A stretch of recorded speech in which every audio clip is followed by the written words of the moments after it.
antes que aconteça, para que quando acontecer, vós acrediteis. Palavra da salvação. Glória a vós, Senhor.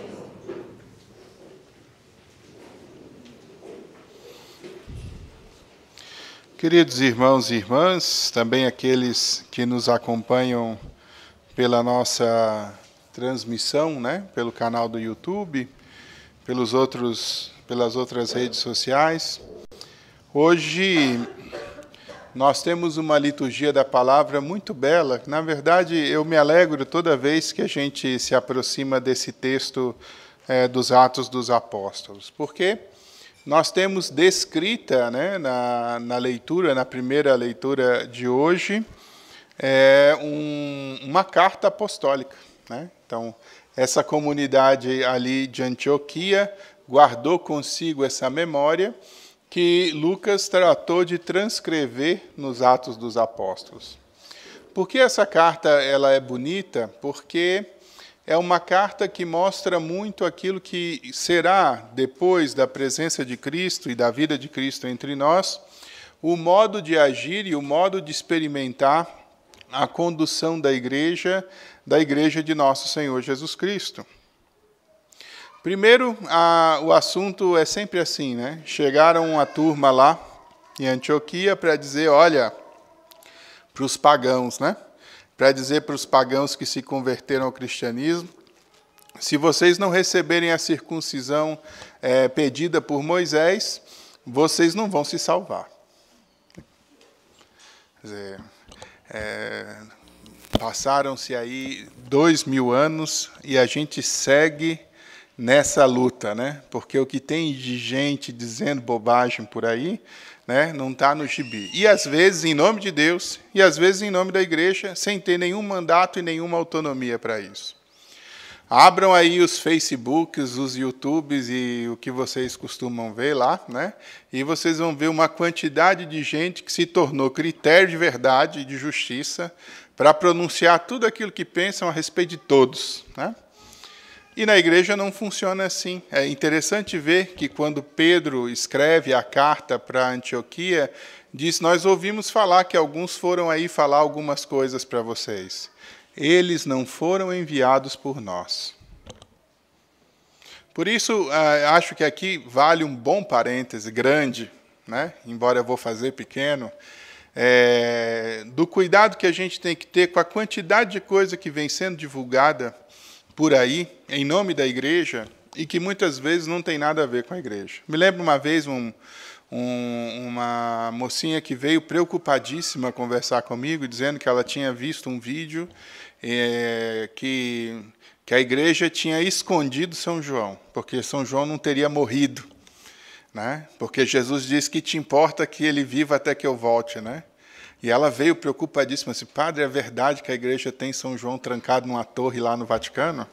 Eu falei, claro que é, minha filha, é verdade, Igual o Saci Pererê, a Cuca e essas coisas, Mas as pessoas são muito suscetíveis, às vezes, a acreditar nessas coisas, sobretudo aquelas marcadas pela radicalidade, pelo rigor, Existem aí muitos profetas, de uma tradição, de um cuidado exacerbado com as coisas, de uma preocupação excessiva, com aquelas coisas que são pequenas.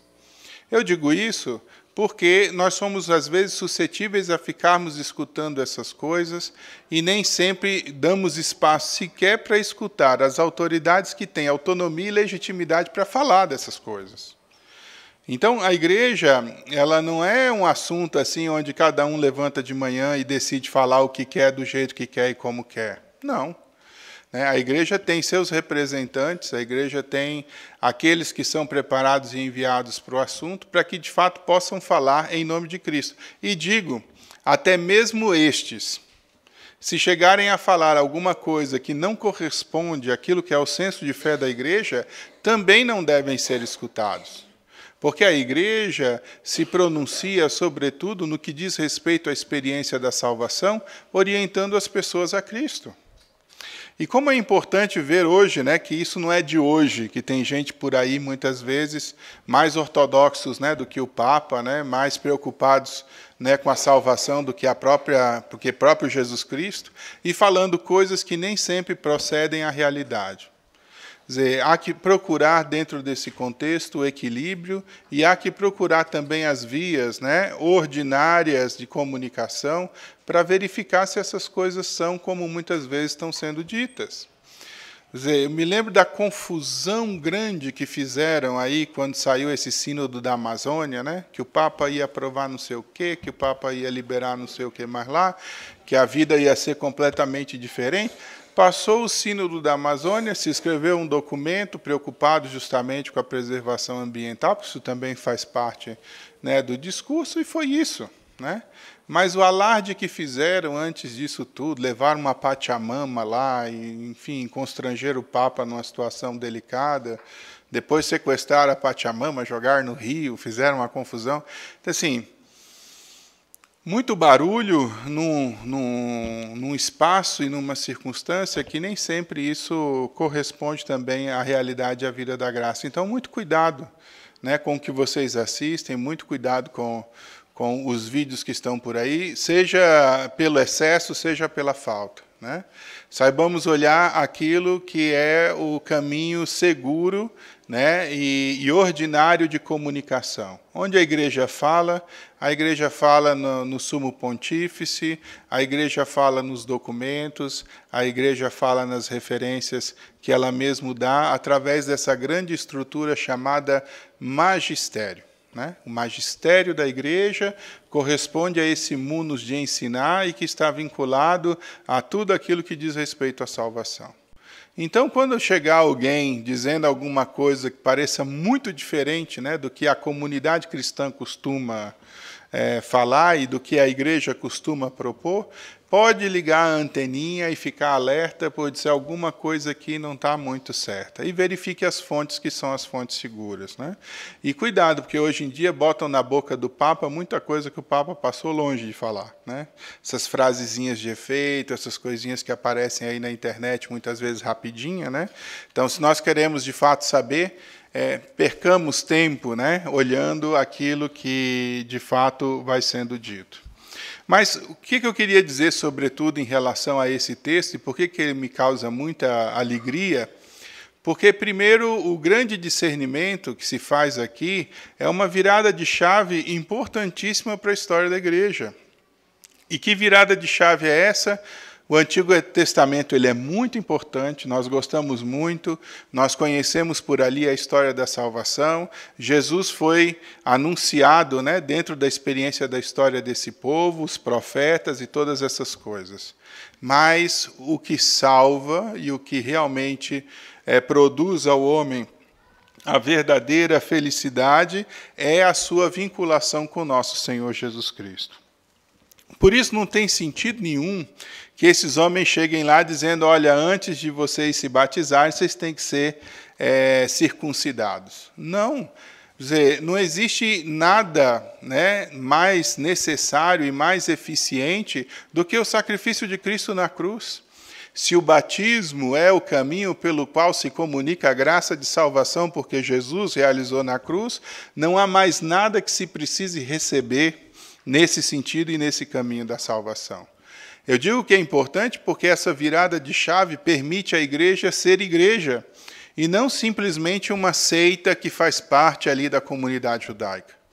A igreja, quando viu que o anúncio do evangelho precisava ser feito a todas as pessoas, e não só aqueles que nasceram dentro do povo de Israel, entendeu também que não podia limitar-se à experiência de Israel para orientar a sua própria evangelização. Por isso, o Cristo é o centro do anúncio, e é o Cristo que tem a força de capacitar todos os indivíduos para a salvação, e mais ninguém. Eu não preciso me tornar primeiro judeu para depois me tornar cristão. Não, é Cristo quem resolve o assunto e todo aquele que abraça nosso Senhor Jesus Cristo já abraçou a salvação. E é bonito ver Pedro escrevendo essa carta, enviando a eles, dizendo só algumas recomendações que eles fossem prudentes, não comessem da carne sacrificada aos ídolos. Por quê? Porque isso é participar do culto de idolatria. Então, assim, se nós nos convertemos, né, a Cristo, né, se nós acreditamos que Cristo é a nossa salvação, não há por que participar mais dos outros cultos, né, que são cultos idolátricos. Então, vocês não comam mais, né, da carne sacrificada aos ídolos, né, das carnes sufocadas, porque também havia uma crença entre os judeus que elas não eram boas à saúde, é uma recomendação que se dá aqui, né, e que se procure evitar as uniões ilegítimas, exato para que se possa viver dentro daquilo que também é o chamado que todo cristão recebe a partir do próprio ensinamento de Cristo. Então, diante disso, vocês veem a igreja não se fechando, mas a igreja se abrindo plenamente para colocar justamente o discurso e a orientação de salvação para todos aqueles que quiserem, de fato, né, seguir a experiência de nosso Senhor Jesus Cristo com liberdade. A visão da segunda leitura hoje, da Jerusalém Celeste, né, é vista aí pelo João teólogo, né, que de cima de uma montanha vê, vindo do céu, né, essa cidade luminosa, né, como uma pedra mais preciosíssima.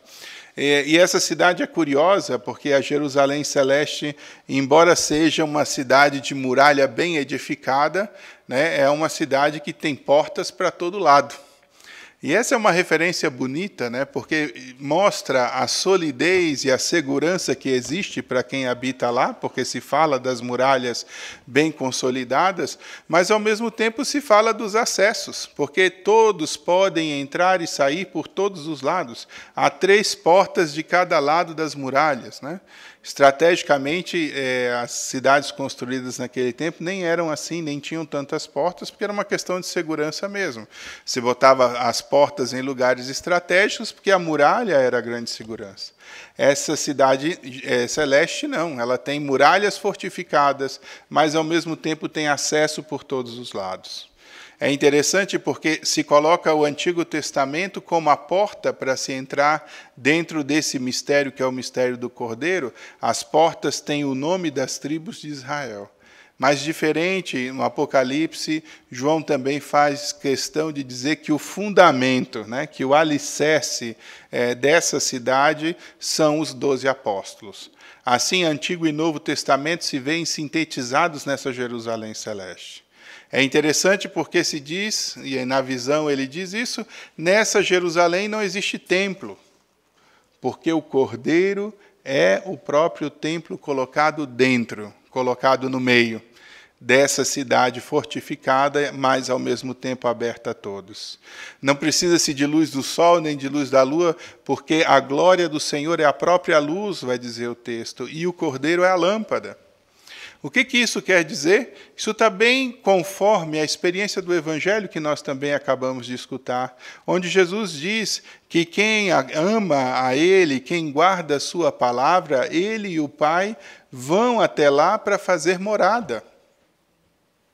E acho que essa é a grande beleza da religião cristã, porque nós temos um anúncio, para mim, o mais importante de todos. Esse é o grande anúncio da experiência da religião cristã, que é diferente de toda a mitologia e de toda qualquer outra religião que se proponha nesse aspecto, porque a religião cristã propõe que Deus habita em nós. Deus habita em nós. E isso está nos preparando para olhar essa grande festa do Espírito Santo, que nós costumamos chamar do doce hóspede da nossa alma. Deus habita em nós. O culto, na verdade, o primeiro grande culto, não é realizado aqui na liturgia. O verdadeiro e primeiro grande culto está numa vida correspondente à realidade da graça. Está numa acolhida de Deus em nós. A Gaudium et Spes, documento do Concílio Vaticano II, número 16, diz uma coisa muito bonita, diz que a consciência do homem é sacrário, profundíssimo, né? Lugar secreto onde Deus fala, né? Significa que Deus fala, queridos irmãos e irmãs, ao nosso coração. Deus fala à nossa consciência, Deus orienta a nossa vida desde dentro. Quando a samaritana começa a discutir com Jesus sobre qual é o lugar que se deve fazer a adoração, né? Porque vocês dizem que é no templo em Jerusalém, a gente acha que é no monte aqui onde Jacó subia para rezar, e Jesus responde para ela: vão chegar dias em que os verdadeiros adoradores de Deus o adorarão em espírito e em verdade. A verdade é que onde está um cristão, aí está Deus. Onde estão dois reunidos no nome do Senhor, Ele está aí no meio deles. Ele mesmo fala isso. De modo que a igreja nada mais é do que esse grande corpo místico de Cristo que somos nós,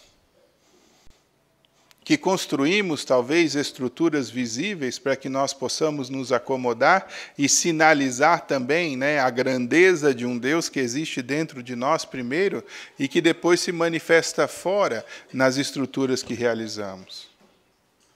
E aqui está um sentido importante da experiência de hoje e que nós devemos levar para a nossa reflexão. O Senhor está dizendo a nós, né, que todos nós somos chamados à experiência da salvação. É isso que diz na primeira leitura.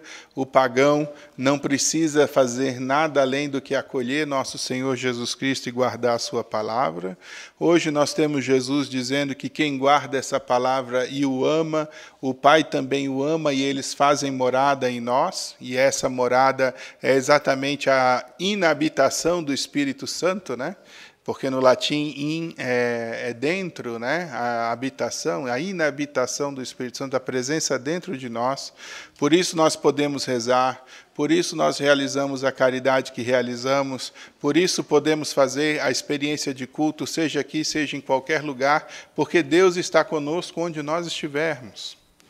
E, ao mesmo tempo, olhar a beleza que existe nessa construção de uma cidade que de fato é fortificada porque é alicerçada na experiência dos apóstolos, é alicerçada na Sagrada Escritura, no Antigo e no Novo Testamento, e é aberta para acolher todos aqueles que querem receber dessa luz que é própria do Cordeiro, né? A glória de Deus se mostra justamente na igreja para todos aqueles que se aproximam do Senhor e que buscam, nesse sentido, também a experiência de plenitude.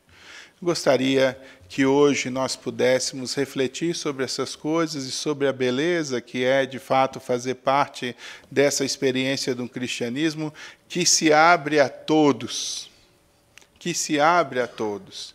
Quer dizer, uma coisa é se todos vão acolher ou não vão acolher, mas o cristianismo é uma realidade que se abre a todos, né, e que apresenta a experiência de nosso Senhor Jesus Cristo como um caminho de salvação. E todo aquele que, com disposição, acolher essa palavra e aprender a amar o Senhor, esse encontra a salvação.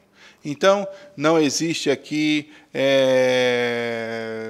cartão de fidelidade, não existe CPF, não existe passaporte, não existe nenhum tipo de identidade primária que a gente precisa ter.